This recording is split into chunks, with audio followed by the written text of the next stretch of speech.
Right, just when you thought the Labour Party could not possibly find new and creative ways to embarrass themselves, just when you thought they had exhausted every possible avenue for scandal and corruption allegations, they go and pull this absolute masterpiece out of the bag. Shabana Mahmood, the Lord Chancellor and Secretary of State for Justice, the person literally responsible for upholding the law and ensuring justice in this country, has been exposed in a donation scandal involving £700,000 that was not properly declared. Let me say that again so it really sinks in. The Justice Secretary, the person whose entire job is about legal integrity and transparency, is embroiled in a cover-up scandal about donations. And Keir Starmer, who is already drowning in the Mandelson catastrophe, who is already fighting for his political survival, who probably thought things could not possibly get worse, has just discovered that yes, they absolutely can get worse. This is not just another minor controversy. This is a full-blown scandal that raises fundamental questions about who knew what, when they knew it, and why it was kept hidden. We are talking about potential breaches of electoral law. We are talking about failures to declare significant donations. We are talking about a cover-up that goes right to the heart of government. And the best part? This is breaking right now, as Starmer is already on the ropes, delivering yet another devastating blow to a government that is rapidly running out of credibility. If you want to catch every twist of this absolutely explosive new scandal as it develops, hit that subscribe button and turn on notifications immediately, because this story is only just getting started, and what comes next is going to be absolutely nuclear. So let us break down exactly what we are dealing with here, because the details are absolutely damning. Shabana Mahmood, who became Lord Chancellor when Labour won the election, apparently received, or Labour received on her behalf, donations totaling approximately £700,000 that were not properly declared in accordance with electoral law. Now, to be clear, receiving political donations is not illegal. Parties and politicians do it all the time. What is illegal, what is a serious breach of electoral law, is failing to declare those donations properly so that the public can see who is funding whom and potentially influencing policy. Transparency in political funding exists for very good reasons. Voters have a right to know if their elected representatives are being bankrolled by special interests, by foreign entities, by individuals or organizations that might expect favors in return. The £700,000 figure is not small change we are talking about here. This is serious money, the kind of money that could fund entire campaign operations, that could pay for sophisticated marketing and outreach, that could make a significant difference in tight electoral contests. And someone, somewhere, decided that the British public did not need to know about it. That decision, that choice to conceal rather than disclose, that is where the scandal really lies. Because it suggests either incompetence so staggering that the people running the country cannot fill out basic declaration forms correctly, or it suggests deliberate concealment, a conscious choice to hide information that voters were entitled to have.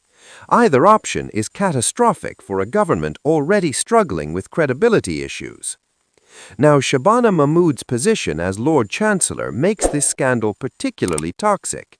This is not some junior minister or backbench MP. This is the person responsible for the justice system, for upholding the rule of law, for ensuring that everyone in Britain is subject to the same legal standards, regardless of their position or power. When the Justice Secretary is herself implicated in potential breaches of electoral law, when the person charged with administering justice appears to have covered up significant donations, the irony is so thick you could cut it with a knife. How can she possibly lecture anyone else about following the law when she apparently could not be bothered to follow the most basic requirements for political transparency? The timeline of when these donations were made and when they should have been declared is crucial to understanding the severity of this scandal. Reports suggest that some of these donations date back months, possibly even to the period before the election, which means they should have been declared long ago. The fact that they are only coming to light now, only because of investigative journalism rather than voluntary disclosure, suggests a systematic effort to keep them hidden. This was not an innocent oversight. This was not a minor administrative error that was quickly corrected. This was concealment that continued for an extended period through multiple opportunities for disclosure, despite clear legal obligations to be transparent. And here's where Keir Starmer's problems multiply exponentially. What did he know about this, and when did he know it? As Labour leader, and then as Prime Minister, Starmer would have been involved in, or at least aware of, major fundraising efforts and significant donations. The idea that £700,000 could flow into Labour coffers or to a senior Labour figure without the leader knowing about it strains credibility. Either Starmer knew about these donations and was complicit in not declaring them properly, which makes him part of the cover-up, or he didn't know about them, which suggests his campaign and now his government are operating with such poor oversight and controls that major financial irregularities can happen without his knowledge. Neither option reflects well on his leadership or his fitness to govern.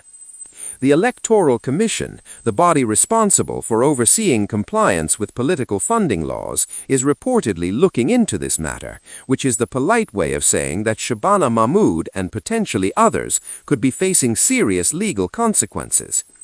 Breaches of electoral law can result in fines, criminal charges, and forced resignations. For the Lord Chancellor to be under investigation by the Electoral Commission is unprecedented and absolutely devastating. It creates an untenable situation where the person charged with justice is potentially facing legal sanction herself, which undermines the entire integrity of the justice system. The media is absolutely tearing into this story with the intensity it deserves. Investigative journalists are digging into the sources of the donations, trying to identify who provided this money and what they might have expected in return. Were policies influenced by these donors? Were decisions made with their interests in mind? These are not conspiracy theories. These are legitimate questions that arise whenever significant undeclared donations are discovered. Thanks for watching, and stay with British Mirror because this scandal is exploding and you need to see what happens next.